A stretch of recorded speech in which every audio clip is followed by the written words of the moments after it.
Bonsoir, peuple de la Terre! Comme vous devez vous en douter, parce qu'on fait juste parler de ça, ce soir c'est les élections présidentielles américaines. Puis j'arrive pas à me faire une idée sur quel choix qui est le meilleur. Si j'étais un Américain, pour qui que je voterais? D'un côté, je me dis que Trump il est juste là pour jouer le rôle du méchant loup puis pour faire peur à tout le monde. Puis finalement, c'est Clinton qui va être élu, puis là tout le monde va être soulagé, puis là, ouf, c'est pas Trump! Bref, elle va être vue comme la grande sauveuse, exactement comme Obama est le grand sauveur qui nous a sauvés du méchant Bush, puis exactement comme que Trudeau est le grand sauveur qui nous a sauvés du méchant Harper. Puis en plus, comme qu'Obama c'était le premier président afro-américain, là ça va être la première présidente, oui, hey, une femme au pouvoir, ça va tout changer, la fin du patriarcat! Mais d'un autre côté, c'est en que les médias ils bâchent bien gros Clinton, puis il y a plein de scandales qui sortent, de révélations sur son œuvre de charité, puis de trucs qui prouvent qu'elle est corrompue, puis qu'elle est achetée à fond, puis tout. Alors que Trump est soi-disant un candidat indépendant, donc incorruptible. Clinton qui est favorable à l'immigration, ils vont tous voler nos jobs! Alors que Trump, il nous protégerait avec son mur. Puis en plus, il veut baisser les taxes. Il est contre le néolibéralisme, il est contre la globalisation.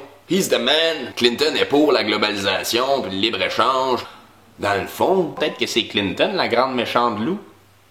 Puis Trump, avec toutes ses propositions alléchantes pour les Américains, va l'emporter haut la main. Puis en plus, si c'est Clinton, ben c'est direct la guerre avec la Russie. Fait que logiquement, si on veut la paix, il faut Trump.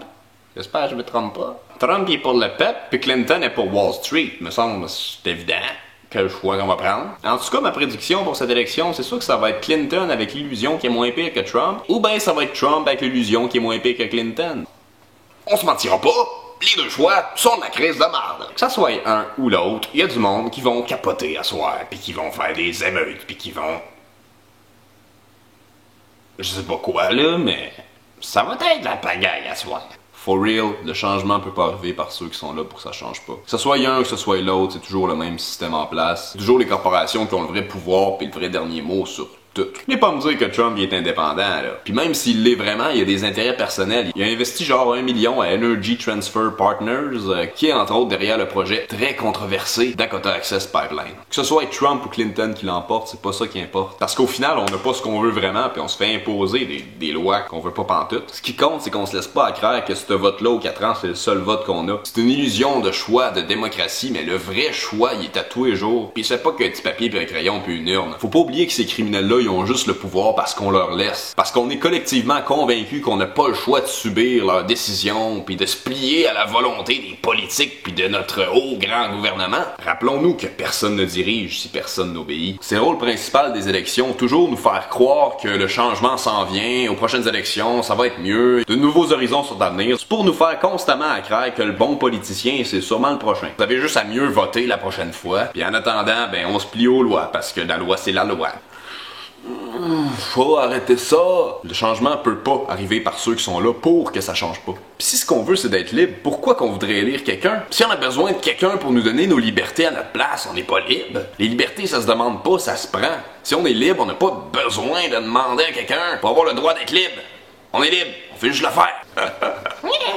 Fait que le vote, c'est pas une fois aux 4 ans. C'est à chaque jour, constamment, dans tous les instants de ta vie. C'est en commençant par arrêter de se plier à ce que le gouvernement nous impose, puis à commencer à gérer nous-mêmes, à gérer notre propre vie. C'est en commençant à s'autogérer localement, une communauté à la fois. Pis si vous pensez que les gens sont pas assez sages pour se gérer eux-mêmes, ben, comme le dit mon bon chum Édouard Abbé, l'anarchisme est basé sur l'observation que puisque bien peu d'hommes sont assez sages pour se contrôler eux-mêmes, encore moins le sont pour en contrôler d'autres. N'est-ce pas logique? Puis on est programmé à vouloir tout le temps la reconnaissance du gouvernement, puis ouais, mais on a-tu le droit? Non, c'est sûr qu'on n'a pas le droit, c'est sûr qu'ils veulent pas, mais comme le dit si bien mon bon chum Martin Luther King Jr., on a la responsabilité de désobéir aux lois injustes. À la base, les lois sont définies par notre consentement collectif, donc si on décide collectivement qu'une loi fait plus de bon sens, ben, c'est ça qui est ça, puis elle fait plus de bon sens, puis elle s'applique plus. C'est la même chose pour le contraire. Si on se dit tout qu'une loi devrait être en place, puis qu'on fait comme si elle était en place, puis qu'on l'applique entre nous autres, ben, est appliqué. Puis ça donne bien un super bel exemple de démocratie directe et d'autogestion qui se passe en ce moment au Dakota du Nord. C'est une occupation qui a lieu depuis plusieurs mois à la communauté Sioux de Standing Rock. C'est plein d'Autochtones et de gens partout dans le monde qui se sont réunis là pour empêcher un projet de Dakota Access Pipeline que j'ai mentionné plus tôt. Il y a aussi d'autres exemples semblables comme l'occupation Unistoten Camp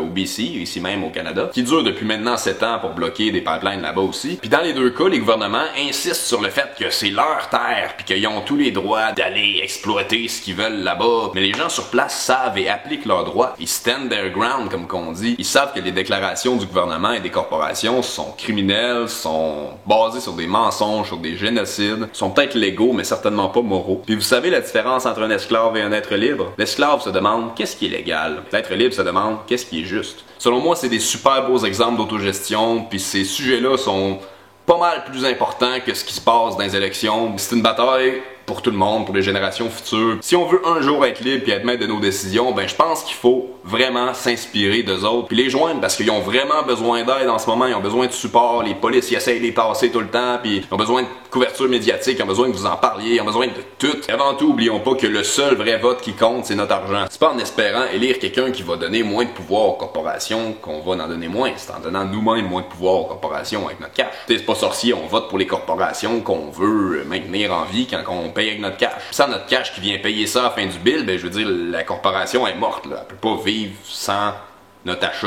Fait que le boycott, c'est une arme très forte. À chaque jour qu'on achète de quoi, on vote pour le monde dans lequel on veut vivre. Si on achète toujours à des multinationales, on enrichit des milliardaires, puis ben les pauvres avec les entreprises locales, ben ils restent pauvres, puis ben ils font faillite, puis ils disparaissent. Je comprends que les trucs locaux peuvent être plus chers, mais je veux dire, c'est un cercle vicieux. Si on encourage nos pères puis les gens dans notre communauté, ben ils viennent plus riches et tout, puis après ça, ben ils peuvent diminuer leur prix, puis plus que la demande est forte, ben plus que c'est facile de diminuer les prix, puis en plus, si ça vient d'autre côté, au lieu de venir de la Chine, je veux dire, c'est logique que ça coûte moins cher. Si tous nos besoins de base sont comblés localement par du monde de notre communauté, d'une manière vraiment durable, qui détruit pas l'environnement et tout, là, on est en affaires locales.